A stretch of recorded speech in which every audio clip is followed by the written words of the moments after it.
Hey Rotary Swing golfers, Chuck Quinton here, founder of Rotary Swing. I want to talk about one of my favorite simple tricks, especially when you're working on this 9-3 move, which is the entire golf swing. If you can get the club right from here to here, we got some good things that are going to happen in your swing. But I'm going to give you a really simple clue and a tip that's going to help you think through the takeaway if you're struggling with it, with the club being shut, the club going inside, your wrist doing too much. That's going to make this takeaway move that you're working on, just body movement and learning how to tame the wrist. It's going to make this so simple. So I'm going to give you really something easy to think about. And my favorite thing to think about when I'm doing the takeaway, when I'm helping my students, is shaking hands. You're like, okay, what are you talking about, Chuck? What do you mean shaking hands? If you can shake hands on both sides of the ball with your right hand and not have some weird gang handshake, your takeaway is going to be pretty close to being all right. What do I mean by that? Simple. When you go back, what I see all the time is people take the club back and they do this kind of stuff. They tend to set up very right side dominant, right shoulder high, no axis tilt, right hand on top of the club. And as they take the club back, the right wrist gets on top of the left because they're hinging the club. You can see the club face is going to be shut from down the line. It looks like this. And this right hand is on top of my left. Now, if we were trying to shake hands, if I dropped the club and I said, hey, shake my hand, it was kind of a weird handshake, right? You want to shake my hand like this.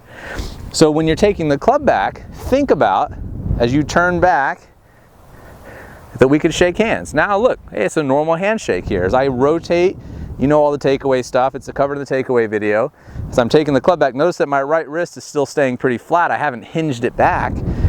I'm letting a little bit of wrist cock happen. I'm still keeping my left wrist in that hinged position like I talked about.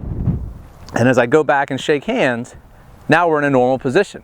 The club face is toed up instead of being in this hooded, shut, all kinds of weird stuff going to happen there.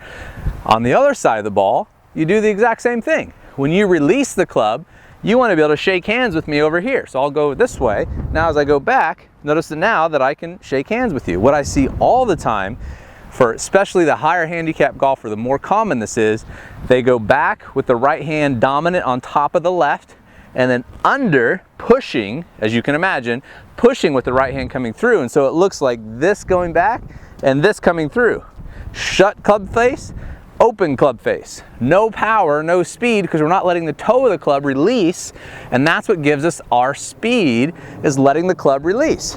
So when you're letting the club release, you need to be able to take your hand from shaking my hand on this side to shaking my hand on this side. So that's your goal with this 9-3 drill. If you're struggling with getting this club face to work correctly, shake hands, shake hands. If we have a normal handshake at this point, guess what that club face is going to look like? Nice and toed up. That's a proper release, a square golf shot. Big nasty snap hook, typical amateur high weak block, right? Shake hands on both sides of the target with your right hand and make your takeaway really simple.